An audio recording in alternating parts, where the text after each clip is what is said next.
मैं माइक की संख्या देख रहा हूं और ये बताता है कि बिहार में मीडिया की ताकत अभी कितनी है और इसको कोई मैनेज नहीं कर सकता। लोग कोशिश कर रहे हैं कि मीडिया को दबा दिया जाए, अखबारों में विज्ञापन के जरिए खबर को दबाया जा रहा है, लेकिन ये आपके माइक और ये लोगो इस बात के गवाह हैं कि बिहार में मीडिया जीवित है, सशक्त है और किसी का बिका हुआ, किसी के द्वारा खरीदा जा सके ऐसा नहीं है। तो मैं तहे दिल से आप सबका शुक्रिया अदा कर रहा हूं इस करेज के लिए, इस मिट्टी के प्रति जो आपकी जवाबदेही है, सबसे बढ़कर प्रोफेशन से भी ज्यादा बिहार के लोगों के प्रति जो आपकी सोच है, जो आपकी जवाबदेही है, उस कर्तव्य बोध को लेकर आप यहाँ आए हैं, उसके लिए व्यक्तिगत तौर पर मैं आपका हृदय से आभार व्यक्त कर रहा हूँ। कुछ लोगों ने कि जब दिलीप जायसवाल जी पर 2 किस्त जारी हुआ तो लोगों ने मुझे बताया कि लगता है कि प्रशांत किशोर को दिलीप जायसवाल ने मैनेज कर लिया। कुछ मीडिया साथियों ने यह भी बताया कि सम्राट चौधरी जी अब हमको भाई बता रहे हैं, कुछ नेतागण हमको पढ़ा लिखा ज्ञानी बता रहे हैं, कोई हमको महान बता रहा है। तो भैया सबका धन्यवाद है, हमारे लिए आपने अच्छे शब्द कहे, उसके लिए हम आपके शुक्रगुजार हैं। लेकिन मीडिया के सामने ये स्पष्ट कर रहा हूं कि मैं भाई भतीजावाद नहीं करता हूं, जाति धर्म में मेरा कोई यकीन नहीं है, और चाहे आप हमारे जाति के हैं या हमारे भाई हैं, हमारे मित्र हैं या हमारे रिश्तेदार हैं, अगर आपने गलती किया है तो आपको छोड़ा बख्शा नहीं जाएगा। उसी की कड़ी में आज हम आपसे मुखातिब हैं और आज हम लोग जहां से खत्म किए थे वहीं से शुरू करेंगे। दिलीप जायसवाल से शुरू खत्म हुआ था तो दिलीप जायसवाल से ही शुरू करेंगे, नहीं तो लोग कहेगा ना दिलीप जायसवाल से समझौता हो गया।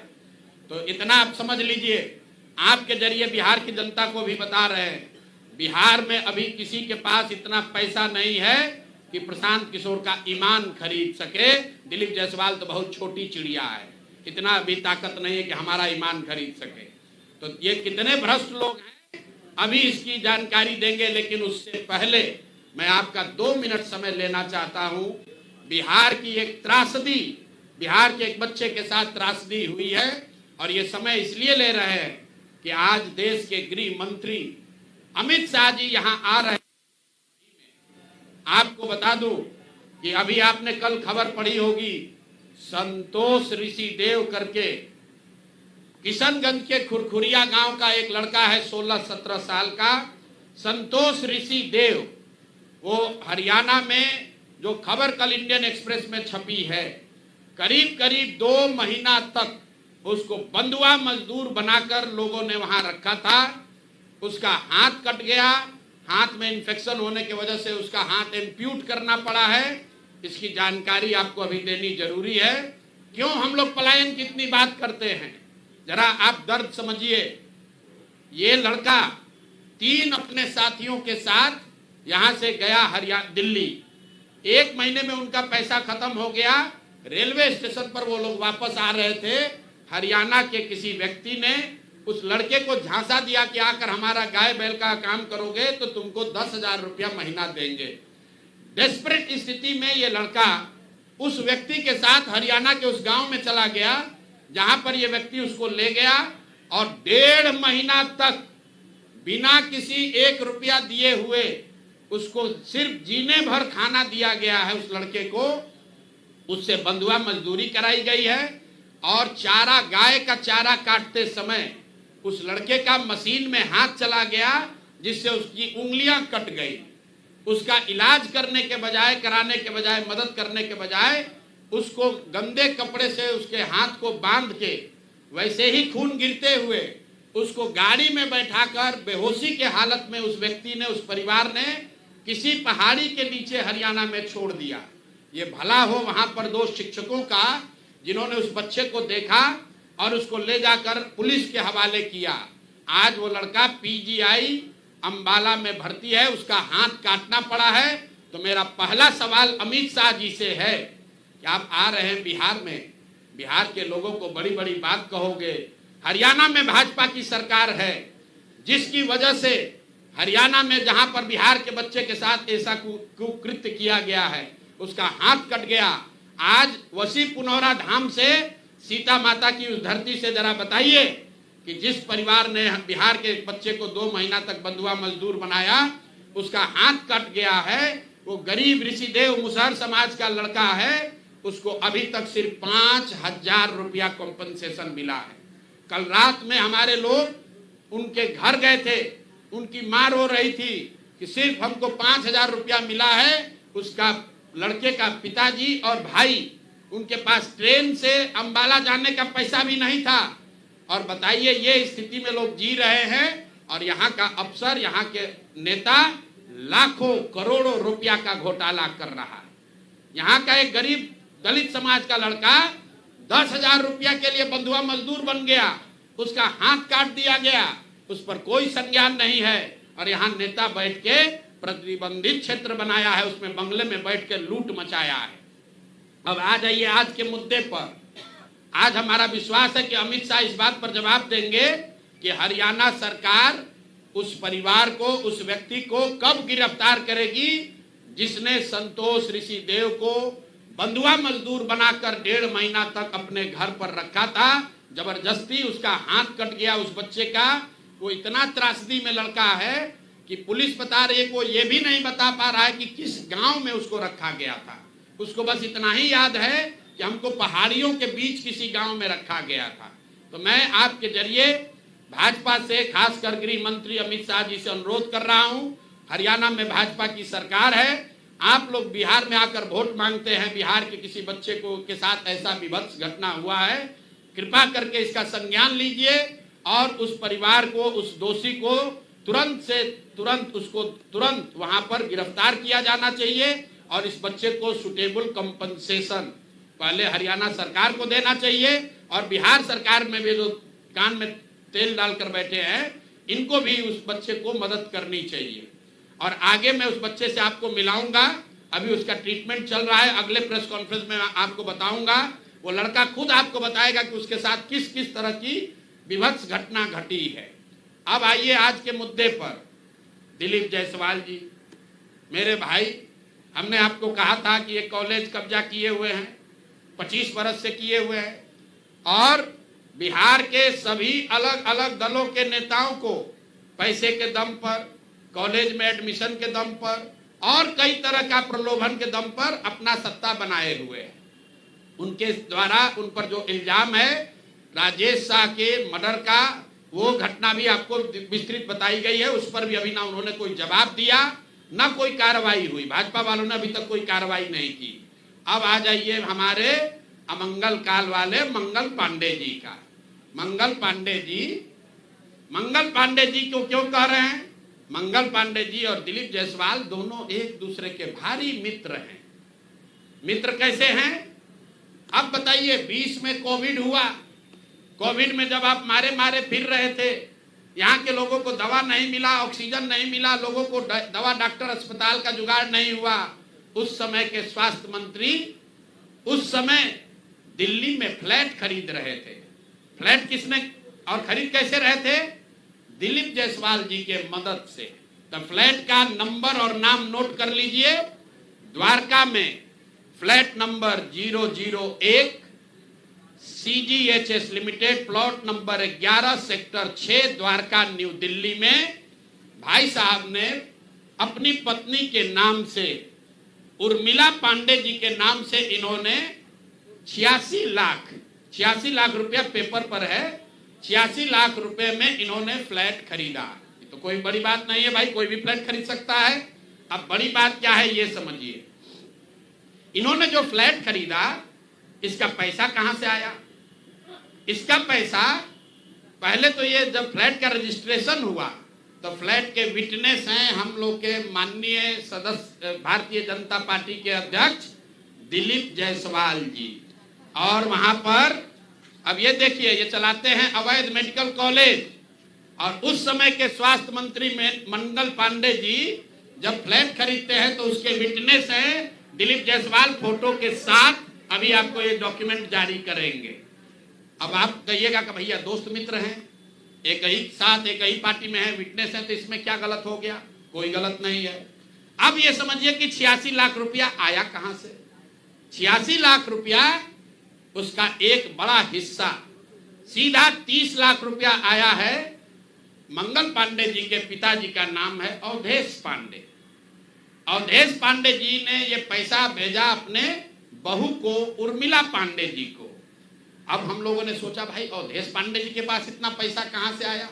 अब आप देख लीजिए, अब इनको समझ में आएगा कि किससे ये उलझे हैं। 6 तारीख को 6/9/2019 को 6/8/2019 को ये दिलीप जायसवाल का अकाउंट नंबर है। आरटीजीएस से दिलीप जायसवाल ने 25 लाख रुपया अपने अकाउंट से, ध्यान दीजिए, एलिगेशन नहीं है, ये बैंक का डॉक्यूमेंट है। आरटीजीएस नंबर नोट कर लीजिए। दिलीप जायसवाल ने अपने अकाउंट से 25 लाख रुपया अवधेश पांडे जी को दिया, जो मंगल पांडे जी के पिताजी हैं, और अवधेश पांडे जी ने उस पैसे को आगे ट्रांसफर कर दिया उर्मिला पांडे जी को, जो मंगल पांडे जी की पत्नी है। और ये पैसा वहां से इन लोगों ने दिया फ्लैट खरीदने के लिए, 86 लाख रुपया अलग अलग लोगों से लेकर। अब आप कहिएगा भैया अभी भी मंगल पांडे ये कह सकते हैं कि हमको फ्लैट खरीदना था, हमने दिलीप जायसवाल से उधार लिया। दोस्त मित्र हैं, साथ में राजनीति करते हैं। तो 2020 का मंगल पांडे का अब आप निकाल लीजिए एफिडेविट। जब चुनाव लड़े तो उसका एफिडेविट निकाल लीजिए। उसमें ये एक कॉलम है कि अगर आपने किसी से लोन लिया है, अनसिक्योर्ड लोन, अगर आपने दोस्त मित्र परिवार किसी से लिया है तो घोषित करना पड़ता है। तो 2020 के मंगल पांडे के एफिडेविट में ऐसी कोई घोषणा नहीं है कि उन्होंने अपने पिताजी से 25 लाख रुपया अपने पत्नी के नाम पर लोन लिया है। तो मेरा दिलीप जायसवाल जी से पहला सवाल है कि अरे भाई, आपके सरकार में, आपके पार्टी में इतना भ्रष्टाचार है कि अपने में भी घूस ले रहे हो। ये मंगल पांडे के लिए हमने कहा कि आदमी कॉटन बैंडेज में भी पैसा लेते हैं, तो लोगों ने कहा ये आदमी को कैसे, क्या प्रूफ है? अनुमान लगाइए। डॉक्टरों से पैसा ले रहे एक बात है, वेंडर से पैसा ले रहा है एक बात है। अरे अपने दल के नेता को भी नहीं छोड़ रहे। अपने दल के नेता दिलीप जायसवाल से पैसा लिए हैं, हेल्थ मिनिस्टर रहते हुए, और बजाबता हिम्मत देखिए, बैंक से लिया है। आरटीजीएस का डिटेल है, आप डेट नोट कर लीजिए। 6/8/2019 को आरटीजीएस के माध्यम से दिलीप जायसवाल जी के अकाउंट से 25 लाख रुपया मंगल पांडे जी के पिताजी अवधेश पांडे जी को दिया गया, जिस अकाउंट से 10 दिन के बाद पैसा उर्मिला पांडे जी के अकाउंट में गया, और उर्मिला पांडे जी ने उसी अकाउंट के पैसे से आगे जो पेमेंट किया है अपने फ्लैट को खरीदने के लिए, वो सारा डिटेल भी यहां पर आपको उपलब्ध है। कुल 6 ट्रांजैक्शन है। पंजाब नेशनल बैंक के 6 बार ट्रांजैक्शन हुए हैं, जिसमें 86 लाख रुपया गया है। तो ये जो हम लोगों ने देखा, ये 86 लाख रुपया आया कहां से? तो उर्मिला पांडे जी के पास पैसा आया अवधेश पांडे जी के पास से, जो मंगल पांडे जी के पिताजी हैं। और मंगल पांडे जी के पिताजी के पास पैसा कहां से आया? वो पैसा आया दिलीप जायसवाल से। तो अब आप देख लीजिए कि दिलीप जायसवाल और मंगल पांडे कितने जिगरी यार हैं, कितना इनका आपस में दोस्ती है। ये भाई साहब हेल्थ मिनिस्टर हैं, आज दिलीप जायसवाल जी मेडिकल कॉलेज चला रहे हैं। ये हालत है यहाँ पर। अब आप कहिएगा कि इससे कौन सा बड़ा बात है। अब दूसरा इनका सुन लीजिए, मंगल पांडे जी का। इन्होंने ये पैसा लेने के बाद, जैसा कि प्रतीत हो रहा है कि इनको पैसा मिला, उसके बाद 2019 तक ये जो कॉलेज है, medical college, MGM medical college Kishanganj, इसको डिग्री देने का अधिकार नहीं था। ये बीपी मंडल, जो वहां पर बीएन मंडल यूनिवर्सिटी है, उसके जरिए ये लोग डिग्री देते थे। तब सीधा क्विड प्रो को में आ जाइए। पैसा लिए, फ्लैट खरीदने में दिलीप जायसवाल ने मदद की, और बदले में मेडिकल कॉलेज को डीम्ड यूनिवर्सिटी बना दिया गया, ताकि 20 बरस से जिस कॉलेज को डिग्री देने का अधिकार नहीं था, वो बीएन मंडल यूनिवर्सिटी मधेपुरा से के थ्रू डिग्री देता था, वो डायरेक्ट डिग्री देने लगा। ये है हम लोग के भाई साहब मंगल काल लाने वाले मंगल पांडे का पहला किस्त। दूसरा सुन लीजिए, 2022 में बिहार सरकार ने, इन पर इतना लंबा है कि आज 2 जारी कर रहे हैं, 2 डोज जारी करेंगे। सुबह शाम डॉक्टर मेडिकल के हैं स्वास्थ्य मंत्री, तो ओडी से काम नहीं चलेगा, इनको सुबह शाम वाला 2 डोज दिया जाएगा। एक तो पहले जवाब दे कि 25 लाख रुपया दिलीप जायसवाल से लिए हैं कि नहीं आरटीजीएस से। 6 अगस्त 2019 को आरटीजीएस के माध्यम से दिलीप जायसवाल से मंगल पांडे के पिताजी के अकाउंट में पैसा आया है कि नहीं, और जो पैसा आया उस पैसे का इस्तेमाल उन्होंने दिल्ली में द्वारका में फ्लैट खरीदने के लिए किया है कि नहीं। तीसरी बात, जो फ्लैट खरीदा गया उसमें दिलीप जायसवाल विटनेस के तौर पर कैसे है ये बताएं। चौथी बात, अगर आपने ये पैसा उनसे लिया था तो 2020 के अपने इलेक्शन एफिडेविट में इसको क्यों नहीं जारी किया, ये बता दीजिए। एक किस्त यहां जारी हो गया, अब शाम का डोज ले लीजिए। ये भाई साहब लोग, बिहार सरकार में फरवरी 2022 में 1000 एम्बुलेंस खरीदने का टेंडर जारी किया गया। 1000 एम्बुलेंस मतलब करीब करीब 200 करोड़ रुपए का टेंडर जारी किया गया। बिड नंबर है GM 2022 B 1943713। ये बिहार सरकार का डॉक्यूमेंट है।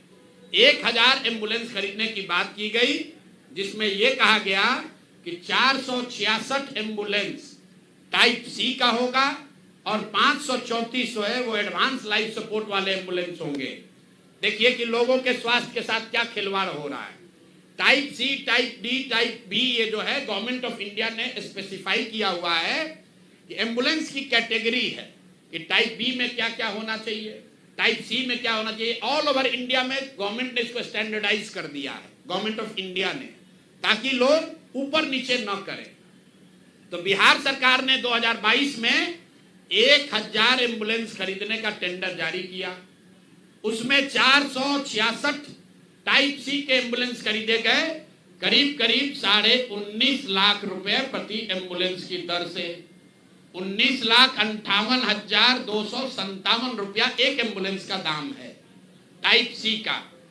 उसमें सबसे अब यूनिक बात सुनिए, एम्बुलेंस बनाने वाले 2 ही यहां पर पूरे देश में जो ओरिजिनल इक्विपमेंट मैन्युफैक्चरर हैं, एक है टाटा मोटर और दूसरा है फोर्स मोटर। सरकार ने उस समय दोनों को अलाउ किया, बिहार सरकार ने ही। उसमें बिड हुआ, एम्बुलेंस जो खरीदा गया है वो खरीदा गया 19,58,257 रुपये में। 2 बरस के बाद अभी 222 और एम्बुलेंस खरीदा गया। 22 अप्रैल 2025 मंगल पांडे जी हैं यहाँ पर स्वास्थ्य मंत्री, तो इन्होंने 3 ही बरस में 22 से 25 होने में अब एम्बुलेंस का दाम बढ़ के कितना हो गया, 27,47,580 रुपया। मतलब हर एम्बुलेंस पर 7,90,000 रुपया दाम को बढ़ा दिया गया। ये कैसे हुआ, इतना बड़ा करिश्मा। इस बार बिड में टाटा मोटर के सप्लायर्स को हटा दिया गया टेक्निकल ग्राउंड पर। क्यों हटाया गया वो सुन लीजिए, कितना हास्यास्पद है।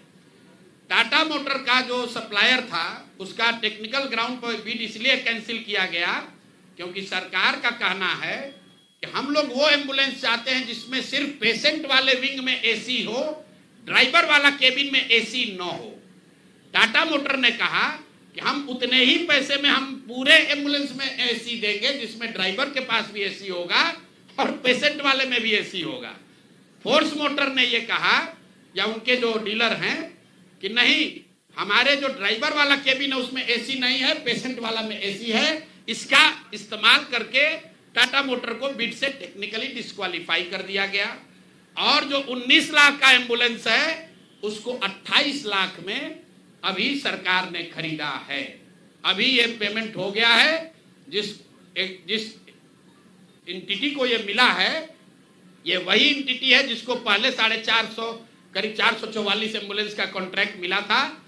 उस एंटिटी के खिलाफ एक और शर्त सुनिए, जब ये कॉन्ट्रैक्ट दिया गया 450 एम्बुलेंस का, तो उसमें शर्त थी कि हर जिले में उस कंपनी का कम से कम एक सर्विस सेंटर होगा, तभी उसका बिड कंटिन्यू होगा।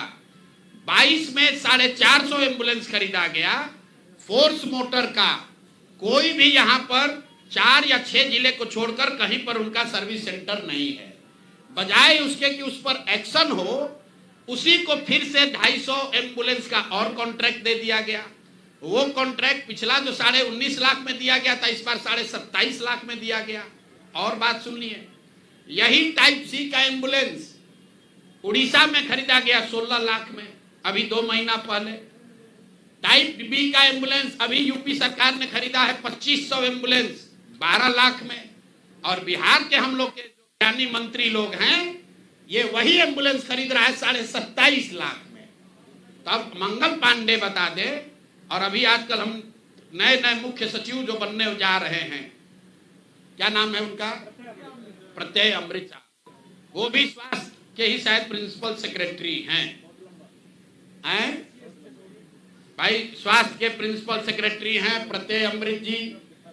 मुख्यमंत्री जी का तो कार्यकाल 3 महीना बाकी है। ये भाई साहब का कार्यकाल अभी 1-2 बरस रहने वाला है। तो आप यहाँ प्रिंसिपल सेक्रेटरी हैं, आप बता दीजिए कि 600 एम्बुलेंस आपने किस शर्त पर खरीदा है, क्यों 19.5 लाख पेमेंट को बढ़ाकर 27.5 लाख किया गया है, और अभी और 400 450 एम्बुलेंस का टेंडर जारी किया जा रहा है। कुल 1000 एम्बुलेंस खरीदा जाना है, 1250 एम्बुलेंस, एक एम्बुलेंस का दाम करीब 25 लाख रुपया है। आप वेबसाइट पर जाइएगा, फोर्स मोटर टाइप सी के एम्बुलेंस का मार्केट रेट वेबसाइट पर बता रहा है 21 लाख। अब बिहार सरकार खरीद रही है उसको 28 लाख में। 21 लाख का अगर आप बल्क के खरीदार हैं तो आप नीचे न कीजिएगा, रेट कम होना चाहिए। बिहार सरकार ने खुद 19.5 लाख में लिया था, अब उसको बढ़ा के 28 लाख कर दिया। तो मेरे भाई मंगल पांडे जी, बिहार में सिर्फ आप ही का मंगल काल चल रहा है, अब बहुत दिन से चल रहा है। बहुत ज्यादा लूट रहे हैं, घर खरीद रहे हैं, अपने बीवी बाल बच्चों का उपाय कर रहे हैं, लंबा फेंक रहे हैं। तो अब जरा बिहार के लोगों का अमंगल होना बंद हो, इसके लिए बताइए कि पैसा आप दिलीप जायसवाल के साथ मिलकर लिए हैं कि नहीं। और दिलीप जायसवाल का मैं क्यों ये बता रहा हूं ये समझिए।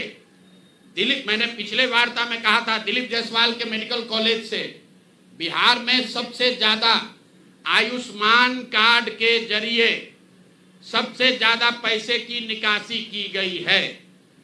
आयुष्मान कार्ड का अभी सीईओ कौन है? आयुष्मान कार्ड का यहां मुख्य पदाधिकारी कौन है?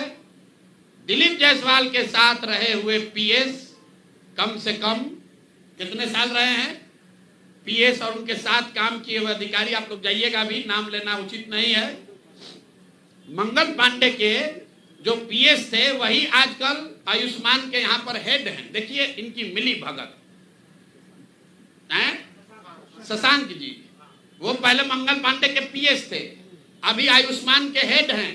आयुष्मान कार्ड के स्कीम के जरिए करोड़ों रुपए की उगाही की निकासी की गई है दिलीप जायसवाल के मेडिकल कॉलेज के द्वारा, और वही मेडिकल कॉलेज के मालिक मुखिया दिलीप जायसवाल चेक से दिलीप मंगल पांडे को पैसा दे रहे हैं। अब ये पूरा सर्किल आप समझ लीजिए और आप जवाब दे दीजिएगा। एक और बात मुझे कहना है, हम पर कल कुछ उन्होंने टीका टिप्पणी की है, तो यहाँ आरजेडी वाले 2-3 बरस हाथ पांव मारे कि प्रशांत किशोर के खिलाफ कुछ निकाले, तो 2-3 बरस बेचारे खोज खाज के निकाले कि इसका पिताजी का सरनेम है पांडे, इसके अलावा कुछ निकला नहीं। हमारे खिलाफ कुछ नहीं मिला तो कहा कि इनके पिताजी का सरनेम है पांडे, पंडित जी हैं, ऐसा उसका इल्जाम है। उसी तरह भाजपा वाला कहा ना हम लोग तो ज्यादा पढ़े लिखे हैं, हम लोग प्रशांत किशोर को एकदम इनका कच्चा चिट्ठा खोल देंगे। तो कल क्या बताया, एक केस में जो 2018 में जब मुझे जदयू मैंने छोड़ा था, तो मुझ पर दबाव बनाने के लिए नीतीश कुमार की पार्टी ने एक फर्जी यहाँ केस कराया था। केस क्या है ये सुनिए, चोरी का नहीं, डकैती ठेकेदारी का नहीं, केस ये है कि हम बात बिहार की एक जो फेसबुक पेज चलाते हैं ये हमारा आइडिया नहीं है, किसी दूसरे लड़के ने पहले इसको सोचा था। अब देखिए, ये लोग कहते हैं कि हम बिजनेसमैन हैं, हमारा अगर इन्हीं की बात मान लें, हमारा बिजनेस क्या था? नारा लिखना भी हमारा बिजनेस का हिस्सा था। तो देश भर का नारा लिख रहे हैं हम, और हमारा बात बिहार की लिखने के लिए हम दूसरे का चोरी करके लाए।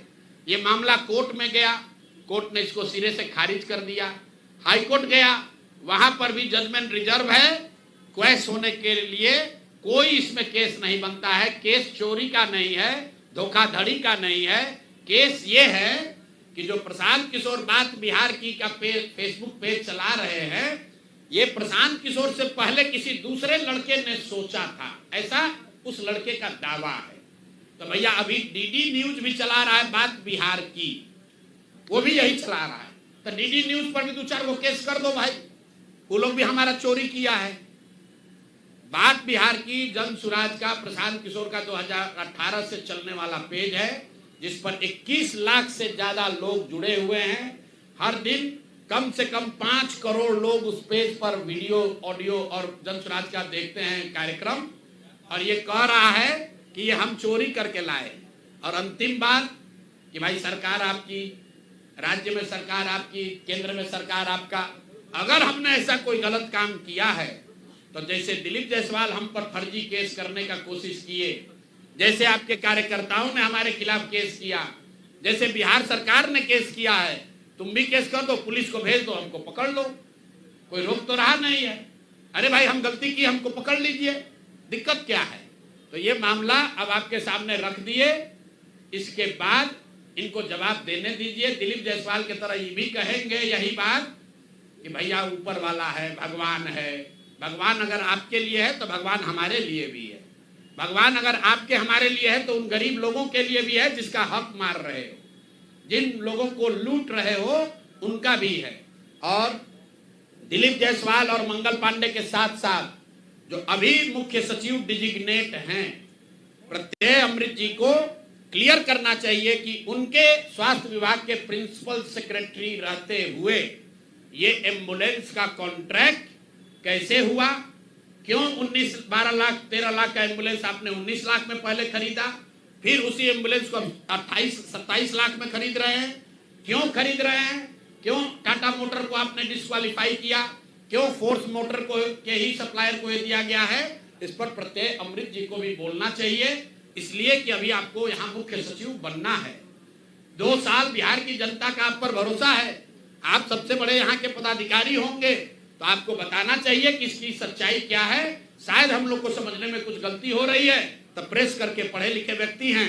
कल हम कहीं पढ़ रहे थे कि बहुत पढ़े लिखे व्यक्ति है, हिंदू कॉलेज में पढ़े हैं, पढ़ने में बहुत मेधावी रहे होंगे तभी IAS है। तो भैया हम लोग को अगर पढ़ने समझने में कुछ कमी है, दिक्कत आ रही है, तो प्रत्यय अमृत प्रेस करके बता दे कि उसी एम्बुलेंस को जो अभी 2 साल पहले आपने 19.5 लाख में खरीदा था, उसको अभी 27-28 लाख में क्यों खरीदा है? जिसको आपने कॉन्ट्रैक्ट दिया उसने कॉन्ट्रैक्ट का सारे वायलेशन किए हैं, फिर उसी एजेंसी को काहे दे रहे हो? स्वास्थ्य मंत्री तो हैं ही, लेकिन अधिकारियों को भी ध्यान रखना है। साइन भैया फाइल पर आप ही कर रहे हो, मंत्री नहीं कर रहा है। तो अगर आप पकड़े, पशुपालन घोटाला में लोग पकड़े गए तो नेता तो पकड़े ही गए, अधिकारी भी नापे गए। और बिहार में जो एक धारणा बन गई है कि लालू जी चोर है, भाई ठीक है लालू जी चोर है, नहीं है, उसका आपने इल्जाम लगाया, कोर्ट ने उसका संज्ञान लिया, जांच हुआ, जो उनको सजा होनी थी हो गई। लेकिन जैसा मैंने अभी पिछले अपने साक्षात्कार में कहा था कहीं, ये भाजपा वाले ये राजद से भी ज्यादा चोरी कर रहे हैं। ये लोग कंबल ओढ़कर घी पी रहे हैं, अपने आप को चाल चरित्र चेहरा वाला बताकर सबसे ज्यादा भ्रष्टाचार कर रहे हैं। और ये वो भाजपा नहीं है जो गोविंदाचार्य जी ने बनाया, ये वो भाजपा नहीं है जो कैलाशपति मिश्र जी की भाजपा थी। ये ठगों की, बदमाशों की, भ्रष्ट नेताओं की भाजपा है, और हम लोग इसको जनता के सामने ला रहे हैं। अब नेक्स्ट किस पर जारी होगा वो भी आपको बता देंगे। अब आपका कोई सवाल है तो कर लीजिए। हाँ, सामने वो दिखिए नहीं, इधर से बोलिए। आए आए कन्यादान किए? कौन कन्यादान किए हैं कल? तो तो अब इससे हम लोग को क्या दिक्कत है? अगर मान लीजिए कुछ भला काम, देखिए आप अच्छा काम कीजिएगा तो उससे आपका किया हुआ पाप कटेगा नहीं, उसकी भरपाई तो करनी ही पड़ेगी। सनातन को समझने वाले जो लोग हैं वो है अकाउंट बराबर है, गलत करोगे गलत पाओगे, अच्छा करने से गलत कटेगा नहीं। अगर आप किसी गरीब व्यक्ति की, महिला की, बच्ची की शादी करा रहे हैं, उससे अगर आप एम्बुलेंस में घोटाला किए हैं तो उससे जान नहीं बचेगा। प्रशांत जी, क्या इस मामले में मुख्यमंत्री नीतीश कुमार भी दोषी हैं? मेरे भाई, हम वही बात बोलते हैं जो हमारे सामने तथ्य है, सामने डॉक्यूमेंट है, आप देख लीजिए। 2 डॉक्यूमेंट हमने दिया, ये नहीं कहा कि दिलीप जायसवाल और मंगल पांडे में मिली भगत है। हमने सीधा बैंक का आपको डिटेल दिया है। या तो बैंक वाले बता दे कि ये डॉक्यूमेंट फर्जी है, या दिलीप जायसवाल और मंगल पांडे बता दे कि नहीं ये ट्रांजैक्शन नहीं हुआ है। और 25 लाख रुपया अगर ट्रांजैक्शन हुआ है, हम बाकी और ट्रांजैक्शन दे सकते हैं। अभी आपको 25 लाख का दे रहे हैं, उनसे आप पूछ लीजिए कि दिलीप जायसवाल के अकाउंट से 6 अगस्त 2019 को आपने अपने पिताजी के अकाउंट में 25 लाख रुपया लिया कि नहीं लिया, इतना बता दीजिए। उसके बाद बाकी और अकाउंट जारी कर देंगे।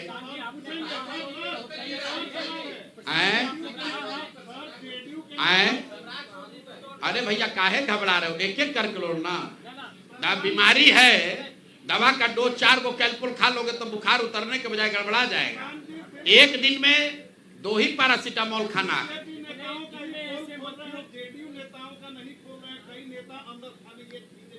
अच्छा, अभी आपको हमने क्या कहा? दिलीप जायसवाल पर नहीं बोले तो आप लोग बोले कि दिलीप जायसवाल से समझौता हो गया। मंगल पांडे को छोड़ दिए तो आपने कहा कि तो इन्हीं के जात के हैं इसलिए छोड़ दिया। अरे भैया, छोड़ेंगे किसी को नहीं, ना जात को ना भात को, छूटेगा कोई नहीं। गलती अगर आपने किया है तो आप बचिएगा नहीं। बिहार की राजनीति में आपने ये दौर देखा है, माननीय सुशील मोदी जी थे, वो डॉक्यूमेंट वगैरह लेकर प्रेस वार्ता करते थे, इन चीजों को उजागर करते थे। सुशील जी के जाने के बाद कोई नेता यहाँ एक दूसरे पर इल्जाम नहीं लगाता है। सब सोच रहा है तुम भी लूटो हम भी लूटेंगे, ठीक है ना। आपने कहा जदयू का, तो जैसे मैंने पहले कहा था, भाजपा के यहाँ चाल चरित्र चेहरा को दिखाने वाले 3 लोग हैं। दिलीप जायसवाल जो राज्य के अध्यक्ष हैं, जो राजद के राबड़ी जी के मुंह बोले भाई हैं, तेजस्वी जी के मामा हैं। दूसरा यहाँ पर बड़े नेता मंगल पांडे, जो बिहार में मंगल काल की बात कर रहे हैं, जो भी भाजपा के अध्यक्ष रहे हैं, यहाँ पर मंत्री भी रहे हैं, बड़ा बड़ा दावा करते हैं। तीसरा यहाँ पर सम्राट चौधरी हैं। ये 3 के अलावा और कोई बड़ा नेता जिसमें आपका रुचि है वो भी आप हमको बता दीजिए, उसका भी बता दिया जाएगा। अब सर्वेश जी हैं, भाई कोर्ट ने पहले कन्विक्ट कर दिया कि फर्जी दवा बनाता है, अब उस पर क्या प्रेस कॉन्फ्रेंस करना है? वो तो कोर्ट ने, जीवेश जी, सॉरी जीवेश, देखिए नाम भी भूल गए, इतना लोग है, जीवेश मिश्रा, राजस्थान की कोर्ट ने कह दिया ये आदमी फर्जी दवा बनाता है, अब उस पर क्या प्रेस कॉन्फ्रेंस करना है? तो सामने आ गई बात।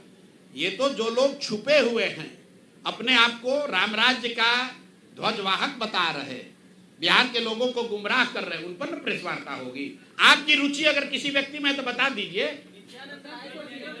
नित्यानंद राय यहाँ बिहार में कहाँ राजनीति करते हैं? अरे माइकवा में लेके बोलो ना। आए मेरे भाई, जन सुराज लीगल फर्म नहीं है, जन सुराज राजनीतिक दल है। राजनीतिक दल के तौर पर तथ्यों के साथ, प्रमाण के साथ हमारा कर्तव्य है हम लोगों का कि हम ये जानकारी जनता के बीच में आपके माध्यम से रखें। जहां तक लोगों को लीगल मदद देने की बात है, जैसे राजेश शाह का मामला है या मेडिकल कॉलेज के अवैध कब्जा का मामला है, उसको लीगली प्रोसेस किया जा रहा है, लेकिन आपको जरिए पहले जनता को बताया तो जाए कि ये लोग कर क्या रहे।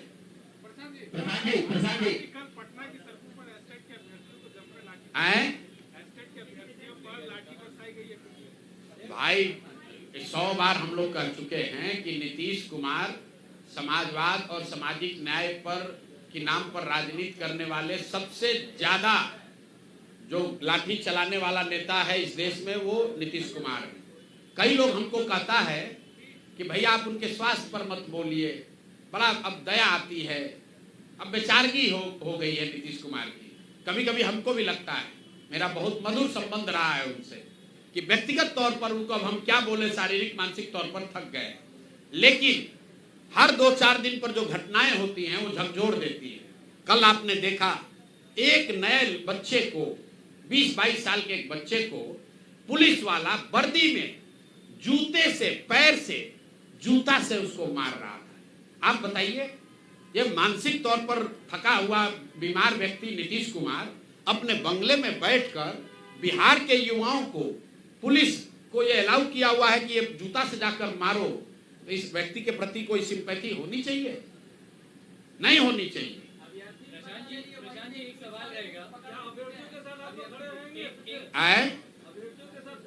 अरे भैया, अभ्यर्थियों के साथ आप ये बताइए कि 3 वर्ष में हम लोगों ने आंकड़ा जारी किया है, 84 से ज्यादा अलग अलग समूहों पर लाठियां चली हैं पटना में।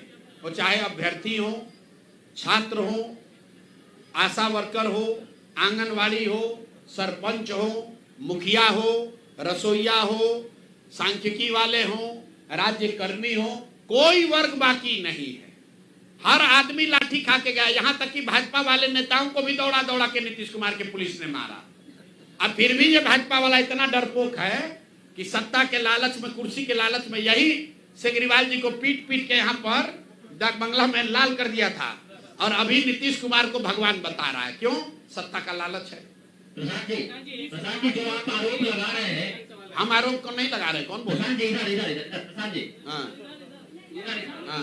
जो आरोप आप लगा रहे हैं, हमने कहाँ आरोप लगाया? कायदे से ये आरोप तेजस्वी यादव को लगाना चाहिए, क्योंकि विपक्ष के वो नेता है, और तेजस्वी यादव कहते हैं कि दिलीप जायसवाल जो है उनके मामा है। तो क्या शीर्ष नेतृत्व के नेताओं का रिश्ता क्या बताता है कि भाजपा जो है वो आरजेडी की बेटी है? देखिए, आज जो भाजपा, मैंने पहले आपको कहा, उसका जो भी नेतृत्व है, सम्राट चौधरी कहाँ थे?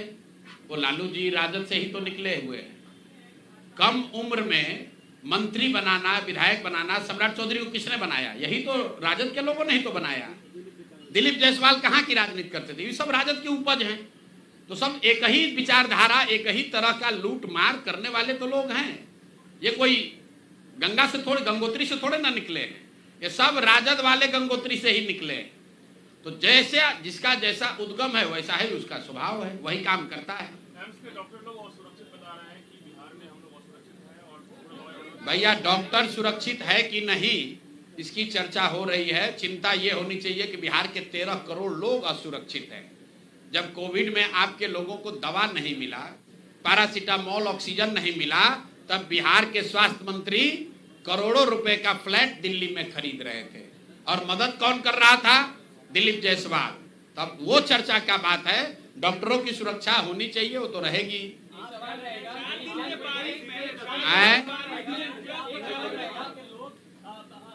पहले आप लोग ये बताइए कि दिलीप जायसवाल पर 2 केस जारी हुआ था, आप लोग सब लोग शांत काहे हो गए?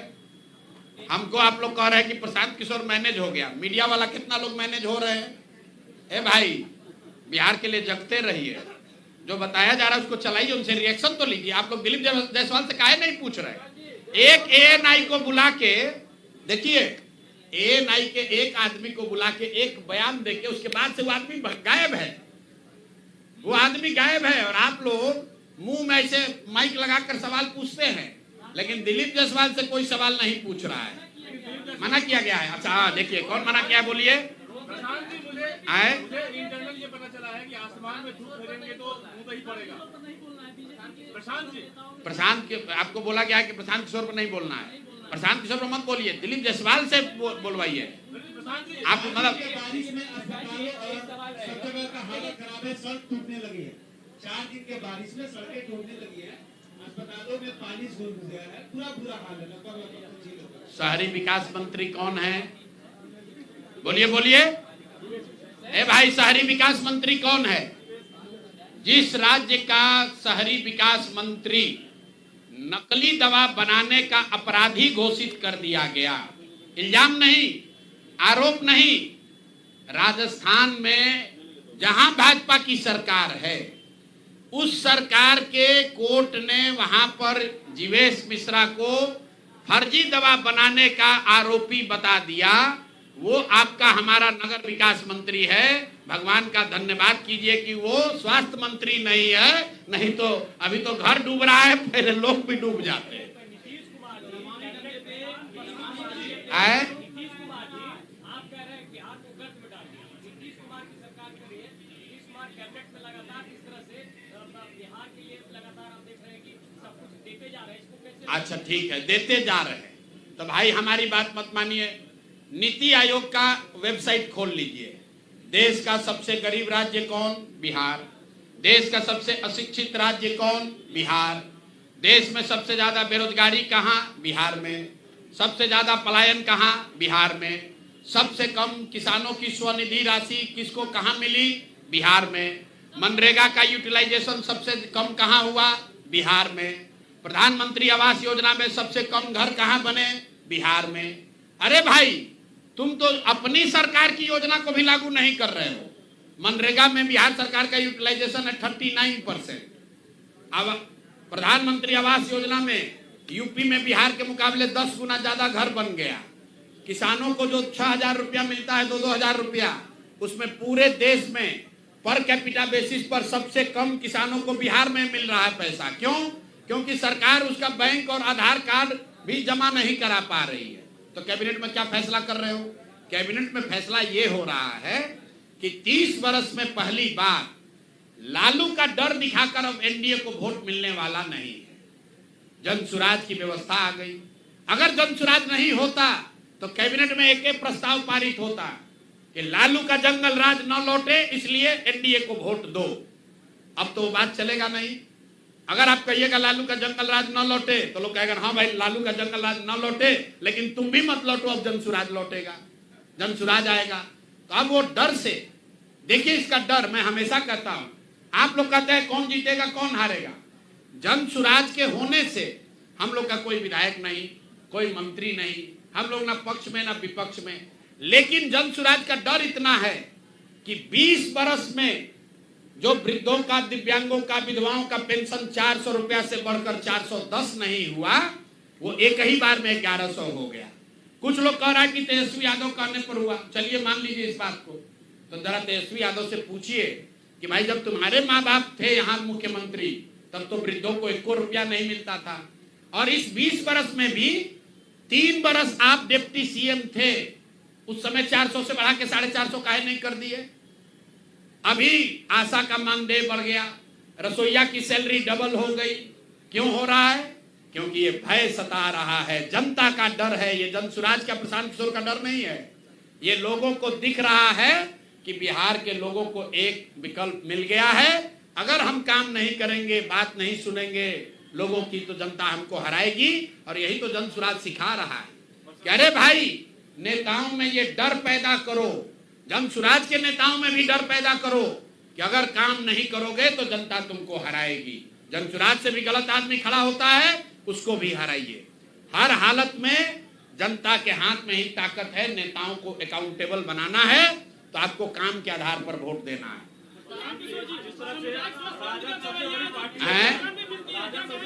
बिहार में, लेकिन आप भाजपा को आड़े हाथ दे रहे हैं, क्या इसका मतलब ये है कि आप ये मान लिए हैं कि एनडीए की सरकार बनने जा रही है बिहार में?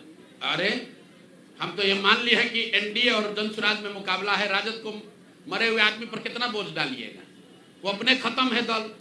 भाई वीरेंद्र यादव के बारे में भी अरे भाई, हम भाई वीरेंद्र यादव को हम काहे बोले? जो यहाँ पर सत्ता चला रहा है पहले उसको पकड़े। मान लीजिए भाई वीरेंद्र यादव ने गलती किया तो सत्ता में जो बैठे लोग उसको काहे नहीं अरेस्ट किया? उसको अरेस्ट करना ना चाहिए था। भाई वीरेंद्र ने मान लीजिए कि गाली गलौज किया तो जो सत्ता में बैठा है उसको जाकर अरेस्ट करना चाहिए था। क्यों नहीं अरेस्ट किया? हम लोग तो पहले कह दिए कि दिलीप जायसवाल जो भाजपा के प्रदेश अध्यक्ष हैं और राबड़ी देवी के मुंह बोले भाई हैं, वो बतवा नहीं सुन रहे हैं। राबड़ी जी ने कहा तो हमारे भैया हैं, दिलीप जायसवाल हमारे भैया हैं, तो आप तो सुदर्शन न्यूज के हैं। अरे भाई, कभी कभी भी तो चलाइए मेरे भाई। भाजपा के द्वारा आरोप लगाया जा रहा है कि नैतिकता का पाठ पढ़ाने वाले प्रशांत किशोर खुद कानून के कटघरे में। किस में? अभी तो तुम बताए भैया, प्रशांत किशोर पर ने कौन सा चोरी किया, हमने किसको ठेका दिया, कौन बालू शराब माफिया का काम किए, कौन सरकारी पद पर हैं, कोई पदाधिकारी बता दे हमने उसको कभी फोन किया हो, ट्रांसफर पोस्टिंग कराया हो, किसी को ठेका दिलवाया हो, हमारे घर परिवार दूर दूराज का आदमी भी कोई बिजनेस व्यापार करता हो बिहार में तो बता दीजिए। भाई आप ये कह रहे हैं कि बात बिहार की जो आप चलाते हैं, एक डमी लड़का शशांक खड़ा हुआ, कहा कि ये प्रशांत किशोर से पहले ये सोच हमारे दिमाग में आई थी। तो भैया मोदी जी जो भाजपा वाला हमको कह रहा, भाजपा वाला से जरा पूछिए कि मान लीजिए एक बार को कि प्रशांत किशोर चोर है, नैतिक आदमी, इनमें मोरालिटी नहीं है, तो आपके सर्वमान्य नेता मोदी जी ऐसे आदमी को अपने घर में रखकर इनकी मदद ले रहे थे। अरे ये भाजपा के नेताओं को इतना भी नहीं समझ में आ रहा है। जरा पूछिए तो जाकर मोदी जी से कि सर ऐसे आदमी को जो कि नैतिक रूप से गलत है, उसको आप इतना बड़ा देश का नेता हैं, आप प्रशांत किशोर का मदद काहे ले रहे थे? प्रशांत किशोर को साथ में क्यों रखे थे?